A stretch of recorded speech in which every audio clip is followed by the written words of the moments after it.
Aujourd'hui, un bref aperçu concernant ce schéma directeur du numérique et quelles sont les actions à mener par la suite. Donc, le schéma directeur du numérique, généralement, c'est la numérisation. Donc, comme vous le savez tous, c'est-à-dire chaque individu, chaque être humain, sa vie a changé avec la venue du numérique. Le numérique est dans tous les domaines, beaucoup plus la santé, le ministère de l'enseignement supérieur, et ainsi de suite. Donc, on va décrire c'est quoi le schéma directeur. Donc, ici, le schéma directeur du numérique est une approche alignée sur la vision de l'établissement en matière de formation et de recherche. Nous avons des axes et des objectifs. Des axes stratégiques, bien sûr, dictés bien sûr par la tutelle, le ministère de l'enseignement supérieur de la scientifique. Et nous avons par la suite des objectifs à atteindre. Donc ici, le numérique est vu actuellement comme un levier. Donc le numérique est actuellement, c'est un levier. Donc il va booster en principe l'enseignement supérieur vers l'avant. Dans le cas où on peut, c'est-à-dire on doit réaliser les objectifs. Le numérique vise à apporter un éclairage sur les enjeux, les bonnes pratiques, les impacts et les facteurs de succès de la transformation de l'enseignement supérieur et plus largement de la formation tout au long de la vie. Donc là, c'est une définition, bien sûr, du numérique. On va apporter un plus, beaucoup plus, l'enseignement supérieur. Les trois véritables questions, c'est-à-dire pourquoi faire du numérique, à quoi sert et à qui cela sert-il vraiment, quels bénéfices sont tirés compte tenu des investissements financiers et humains nécessaires. Donc, c'est des questions qui, c'est-à-dire, à chaque fois, c'est-à-dire n'importe quelle personne, c'est-à-dire pour quelle raison on doit faire le numérique, à quoi il sert vraiment, et quels bénéfices on va en tirer, c'est-à-dire l'enseignement supérieur. Ces questions, les réponses à ces questions s'articulent autour de 5 axes possibles. C'est permettre l'accès au savoir pour tous, optimiser les coûts de formation, favoriser la réussite et le développement des compétences, conquérir de nouveaux marchés solvables, renforcer la visibilité. Ça, c'est des questions, c'est-à-dire possibles, c'est des réponses possibles pour ces trois questions-là. Donc, il y a, bien sûr, chaque application a, c'est-à-dire une réponse bien déterminée. Maintenant, la construction du schéma directeur du numérique, c'est-à-dire le but du sujet, ou bien le vice du sujet. NSDN est construit autour d'une vision. La vision, c'est la vision de la tutelle, qui donne lieu à des axes stratégiques, comme il a souligné M. le recteur. Et ces axes stratégiques se déclinent en programmes. Il y a des axes, il y a des programmes, et par la suite, nous avons des projets. Au sein des projets, nous avons des actions. C'est les actions qu'on doit mener par la suite, c'est-à-dire vont donner, c'est-à-dire un échec ou un succès à une opération bien déterminée.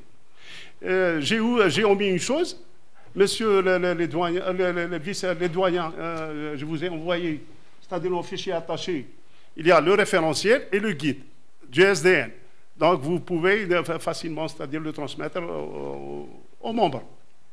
Donc, remarquez bien, dans cet organigramme, nous avons l'enjeu, puis il y a l'enjeu, c'est décrit par la tutelle, il y a une vision et objectif, nous avons des axes stratégiques, le programme, projet et action.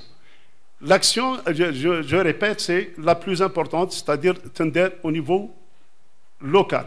Son rôle est de préparer l'avenir numérique d'un établissement d'enseignement supérieur, recenser l'affectation des outils et moyens numériques nécessaires à la caractérisation, à la concrétisation du projet, les préciser, les situer dans le temps et dans l'espace. Beaucoup plus, ces actions-là doivent être situées dans le temps et dans l'espace. Beaucoup plus le temps, parce que nous avons, par la suite, vous allez voir, que nous avons des échéances, et ces échéances doivent être, c'est-à-dire, bien, c'est-à-dire réglées. Pour cela, il faut une feuille de route. La feuille de route, ou bien roadmap, sert à réunir, à synchroniser toutes les parties intéressées qui interviennent directement sur l'exécution du projet, qui est mesuré par des indicateurs. Remarquez bien, nous avons le projet. Dans le projet, il y a des tâches, mais pour les tâches, il faut qu'il y ait des piliers. Et parmi ces piliers-là, on peut citer les ressources humaines, les ressources matérielles et les ressources temporelles. Nous avons le modèle, maintenant le modèle d'une roadmap, remarquez bien d'une roadmap, c'est nous avons un projet, le projet c'est l'ensemble des tâches. Il faut qu'il y ait une certaine finalité. La finalité c'est le but à poursuivre, c'est-à-dire poursuivi par, c'est-à-dire l'établissement en elle-même, et à travers ça, il faut qu'il y ait des initiatives. C'est des activités à réaliser pour atteindre la finalité. Enfin, nous avons un modèle de calcul, c'est la manière de calculer l'indicateur, comme on avait déjà cité auparavant. Et par la suite, la cible, c'est l'objectif à atteindre. C'est la valeur idéale à atteindre par l'indicateur. Et on va voir maintenant c'est quoi l'indicateur, parce que c'est par le biais de cet indicateur qu'on doit, c'est-à-dire le projet a un succès ou bien a un échec. C'est quoi un indicateur? L'indicateur clé de performance ou KPI. Un indicateur clé de performance ou KPI, en anglais, c'est Key Performance Indicator, est un indicateur qui permet de suivre l'évolution d'une stratégie dans le but d'atteindre des objectifs. Il peut être analysé sur une base hebdomadaire, mensuelle ou trimestrielle. Donc ici, c'est le facteur temps que j'ai cité auparavant. Le SDN a une démarche. Cette démarche-là, avant tout, comme il a souligné M. le recteur, nous avons il y a 3 comités en principe. Il y a le comité national chapeauté par M. le ministre. Il y a le comité régional, c'est le CR, chapeauté par les présidents des conférences régionales, et le comité local, bien sûr, présidé par le chef de l'établissement. Nous avons ici, premièrement, la démarche du schéma directeur du numérique, c'est l'étude de l'existant. Et c'est la phase 1. C'est la première phase, c'est l'étude de l'existant. C'est-à-dire la première phase qu'on doit effectuer. Puis nous avons, remarquez bien, ici nous avons une vision du numérique, c'est la vision globale.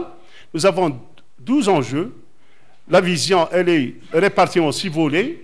Et nous avons 7 axes stratégiques. Pour les axes stratégiques, pour les 7 axes stratégiques, nous avons 16 programmes. Et pour les programmes, nous avons 102 projets. Donc 42 plateformes numériques. Donc ici, nous avons les axes, l'enjeu, les axes, les programmes et les projets. Et dans les projets, il y a toujours les actions. La méthode de travail est la suivante. La première des choses, on doit planifier. Il faut planifier, puis passer à l'action, c'est le réaliser. Enfin, vérifier si les résultats sont bons ou mauvais. Est-ce qu'il y a amélioration? Sinon, s'il y a échec, on doit refaire le travail. Et la roue de Deming continue à tourner. Sinon, si le buzz, c'est-à-dire les résultats sont satisfaisants, donc automatiquement, la roue s'arrête. Dans cette diapo, nous avons une planification, bien sûr.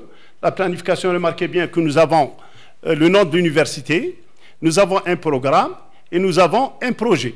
Le projet, par exemple, améliorer le contexte du travail au sein de l'université.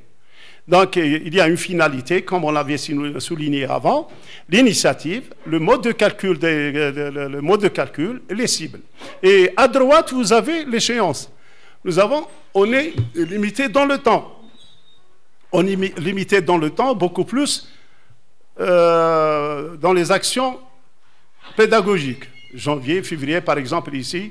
Donc, le semestre 1, semestre 2, et ainsi de suite. Qu'est-ce qu'on va faire par la suite? Puis, planification, maintenant, passe à la réalisation du travail. Il faut noter les lacunes. Il faut être un observateur. Prenez les décisions pour y remédier. Partager et communiquer. Puis, noter les solutions à apporter aux lacunes, s'il y a des lacunes, bien sûr. Donc, là, la roue, elle tourne toujours. Hein. Puis, on doit vérifier le travail. Comparer l'étape réalisée à celle planifiée, c'est-à-dire est-ce qu'elle est bonne ou mauvaise. Faire un amalgame entre ce qui a été planifié et ce qui a été obtenu. Dresser un tableau comparatif, significatif et facilement exploitable lors de la phase suivante, c'est l'amélioration. C'est-à-dire la phase suivante, c'est l'amélioration. Bien sûr, si le résultat n'est pas fiable. L'amélioration et interprétation. Remarquez bien, en fonction des valeurs prises par les indicateurs, on remarque les observations et il faut prendre une décision. Si le KPI est du type qualitatif, la valeur prise par la cible est oui ou non, sans valeur intermédiaire. Il n'y a pas de valeur intermédiaire du tout. Donc l'Inde a par exemple le cas que je l'ai souligné au départ. Si le SDN, c'est-à-dire ce projet, c'est-à-dire est-ce qu'il est bon ou mauvais? Donc si on dit bon, donc c'est oui, donc c'est mauvais, non. Il n'y a pas une valeur intermédiaire entre eux, entre elles plutôt. Maintenant, si c'est non, l'instance concernée doit chercher une solution. Et en s'adressant au pilote régional ou national selon le cas. Bien sûr, si l'analyse qualitative s'avère, c'est-à-dire un échec, donc on doit s'adresser directement au pilote régional, soit la conférence régionale, ou bien le ministère de l'enseignement supérieur. Dans le cas où le type est qualitatif et de type quantitatif, un taux ou un nombre. Cas d'un taux, si le CAPI est supérieur à 80%, il y a succès de l'initiative prise. Maintenant, si le CAPI est entre 55 et 79, on peut dire que c'est acceptable. Donc, c'est l'échec total. Donc, on doit refaire le même travail afin qu'on puisse atteindre au moins les 80%. Le cas d'un nombre, si le CAPI, bien sûr, c'est la même chose, est supérieur à 80%, il y a succès. Si le CAPI est compris entre 55 et 79, l'opération mérite d'être poursuivie, dans le cas d'un nombre. Parce que le SDN n'est pas simplement applicable, le schéma numérique n'est pas applicable simplement en pédagogie. Il est applicable dans toute action, dans toutes les opérations au niveau des établissements de l'enseignement supérieur, que ce soit la gouvernance, la recherche, ou bien les RELEX, les infrastructures, tout. Même le DOU, parce que le SDN, c'est les universités, les établissements de l'enseignement supérieur, les DOU, ainsi que les centres de recherche. Donc, ils sont inclus. Dans le cas où le nombre n'est pas en relation avec un effectif, la décision est laissée à l'appréciation du pilote. Il y a deux possibilités ici. Possibilité A, si le CAP présente des défauts, il y a inquiétude sur le projet, il est nécessaire de faire un détour autour des valeurs données aux cibles, c'est-à-dire est-ce que les valeurs aident au RAM, c'est-à-dire la barre est placée assez haute, donc on ne peut pas atteindre l'objectif voulu. Donc, de même, revoir les initiatives, c'est-à-dire ici, interprétation correcte ou non. Redynamiser la communication. Une fois le traitement apporté est défini, il faut corriger l'étape, planification, et refaire le même travail, c'est-à-dire la route de Deming, c'est-à-dire planifier, réaliser, vérifier et enfin améliorer. Ça va, c'est-à-dire c'est un schéma qui tourne pour réaliser l'objectif. La possibilité B, si le CAPI est satisfaisant. La route de Deming s'arrête de tourner pour ce projet parce qu'il y a succès. On peut dire que, c'est-à-dire l'objet à atteindre est réalisé. Maintenant, voilà les enjeux. Les enjeux, il y a 12 enjeux. On peut les énumérer ici, ils sont énumérés dans ce slide. Donc, c'est les ressources humaines, le numérique comme un soutien à la formation, la vie estudiantine, la dématérialisation et la numérisation. Donc, il y a 12 enjeux. Donc, ça va toucher toute action, j'ai dit, toute action, toutes les actions menées au sein de l'université donc, vont être touchées par ce SDN, c'est-à-dire le schéma numérique. Donc la numérisation ici va apporter normalement un plus, et comme je l'ai souligné, c'est un virage très important à ne pas rater. Donc avec la volonté de tous, on peut, c'est-à-dire le concrétiser. Bien sûr, avec les moyens matériels, humains et temporaires, bien sûr. La vision ici, c'est les enjeux ces enjeux donneront lieu à la vision répartie en 6 volets. Nous avons la vision du ministère de l'Enseignement supérieur. Il y a 6 volets. Le domaine des services numériques offerts, le domaine de la formation et de la réussite des étudiants, le domaine de la recherche, le domaine des infrastructures, le domaine de la gouvernance, donc c'est le volet, c'est-à-dire le plus important, le domaine des œuvres universitaires. Donc remarquez bien que c'est la vision globale du ministère de l'Enseignement supérieur. Donc ça va toucher toutes les actions, j'ai dit. Les axes stratégiques, ils sont au nombre de 7. Il y a 7 axes stratégiques, remarquez bien, sont énumérés le numérique pour accompagner la formation des usagers et la modernisation des ressources. Ici, jusqu'à la fin, j'ai relations nationales et internationales. Ici, pour le numérique, il n'y a pas de limite. Hein. Il n'y a pas de limite géographique complètement.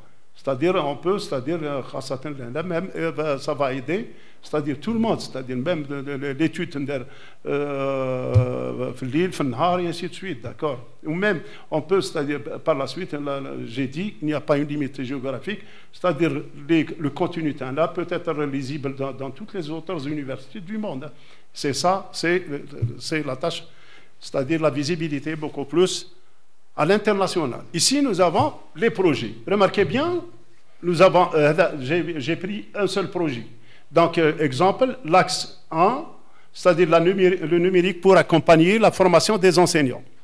Ici, et demain, Inch'Allah, il va y avoir, je crois, une formation des enseignants parce que l'échéance temporelle, normalement, c'est l'installation de la commission. La commission, alhamdoulilah, a été installée. Mais à partir de décembre, c'est la formation des enseignants et tout ce qui s'ensuit. C'est les opérations très pertinentes où, dans l'ensemble, c'est-à-dire, c'est bon, le numérique. Alhamdoulilah, donc, quand il y a des actions, les rana dans le bain, c'est-à-dire, qui m'a le progrès, et ainsi de suite. Oui, en plus, on veut, c'est-à-dire la tutelle veut, c'est-à-dire le zéro papier, et ainsi de suite, la dématérialisation complètement des enseignements. Remarquez bien, j'ai dit, le numérique pour accompagner la formation des enseignants. Et dans cet axe, il y a deux programmes, le programme 1 et le programme 2. Et dans le programme, il y a des projets. Remarquez bien, c'est en jaune, 1, 1, 2 et 1, 3, c'est des projets à réaliser. Puis, on doit interpréter et voir si le CAPI est de type qualitatif ou quantitatif. Donc, remarquez bien, dans ce slide, justement là, il y a le deuxième programme, il y a 4 projets, d'accord? Donc, pour chaque programme, vous allez voir les guides, ou bien le guide d'utilisation, ou bien le schéma directeur, avec le référentiel, vous allez avoir, c'est-à-dire cet axe, il y a 16 programmes, 102 projets. D'accord, donc 42 plateformes numériques. Donc là, par exemple, l'accompagnement des enseignements des technico-administratifs et des responsables, nous avons le premier projet, on a 3 actions à mener. Texte réglementaire, étude de l'existant, définir une politique d'acquisition de plateformes et recenser les plateformes existantes à travers le territoire, c'est-à-dire à travers l'université. Et puis, par la suite, formation pédagogique des enseignants. Donc, c'est parce que si on voit que le SDN met la pédagogie. Donc, il y a c'est-à-dire une partie très importante dans la pédagogie. C'est-à-dire parce que c'est l'enseignant et l'étudiant concernés en même temps. Donc là, remarquez bien, le texte a-t-il été élaboré? Donc c'est du type qualitatif. Donc oui ou non? C'est-à-dire, est-ce que le texte a été élaboré, le texte réglementaire concernant le SDN? Oui ou non? Par exemple, le deuxième, nombre de plateformes déjà installées, donc là, on va faire le nombre, donc c'est quantitatif. Donc, on doit voir si le capital est supérieur, par exemple, à 80%, donc il y a réussite. Entre les deux, entre 79 et 55, donc c'est acceptable, inférieur à 55, il y a échec. Donc, de même pour le nombre des enseignants, par exemple, qui suivent les cours. C'est-à-dire, par exemple, l'anglais, à titre d'exemple, combien d'enseignants se sont inscrits, combien d'enseignants en réellement, c'est-à-dire selon les statistiques, c'est-à-dire le nombre des enseignants, c'est-à-dire global de l'université Farhat Abbas inscrits ou non. Et à travers ça, on peut dire que, par exemple, le projet HADA najah ou, c'est-à-dire, fait échec. Donc, si c'est, par exemple, il y a échec, la route de Diming au départ, c'est-à-dire planifier et ainsi de suite. D'accord, c'est des opérations qui doivent être menées à terme. Donc, le deuxième programme ici, atelier de découverte, remarquez bien, c'est toujours enseignant technico-administratif. On a 4 projets. Et chaque projet est un CAPI. D'accord? Mais la chose la plus importante maintenant, nous avons, c'est le slide suivant. Remarquez bien, c'est ce slide. Cette diapo, premièrement, c'est ça, c'est le travail le plus important. C'est le slide, c'est-à-dire les parce que c'est local. Il y a plusieurs, vous allez voir le schéma numérique, qu'il y a des opérations, c'est-à-dire planifiées au niveau local, il y a des opérations planifiées au niveau régional et national. Donc là, la chose la plus importante, c'est local. Le Kingoul local, c'est-à-dire pour faire dans les différentes facultés et instituts. Remarquez bien que novembre 2022, c'est l'installation des commissions. Alhamdoulilah, donc on va réaliser, c'est-à-dire qu'on dit un PV, c'est-à-dire qu'on a au moins un osmo. Mais en décembre 2022, le premier semestre, il y a des opérations à entreprendre ici.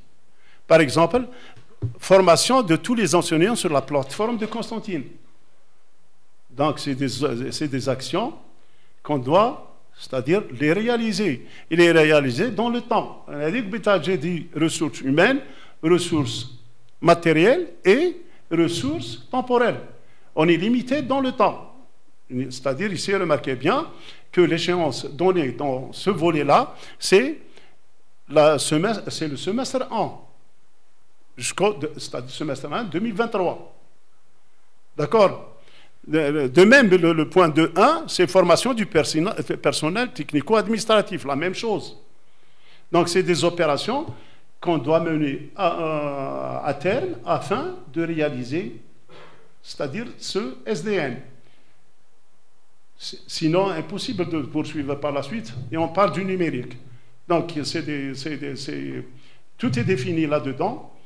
Donc, on doit, c'est-à-dire, j'ai donné un bref aperçu concernant c'est quoi le SDN, et maintenant, c'est les étapes, c'est-à-dire par la suite, c'est le travail, c'est-à-dire le travail qu'on doit effectuer au niveau des facultés et au niveau de la centrale. Donc, on doit planifier par la suite des réunions de travail afin qu'on puisse les réaliser. Mais la première des choses, c'est le premier point, c'est recenser l'existant. Ça, c'est la chose la plus importante. On doit recenser l'existant pour qu'on puisse au moins, c'est-à-dire connaître ce qu'on a et ce qu'on n'a pas. Et sur ça, je termine. Donc, je tiens à vous remercier. Merci de votre attention, messieurs. C'est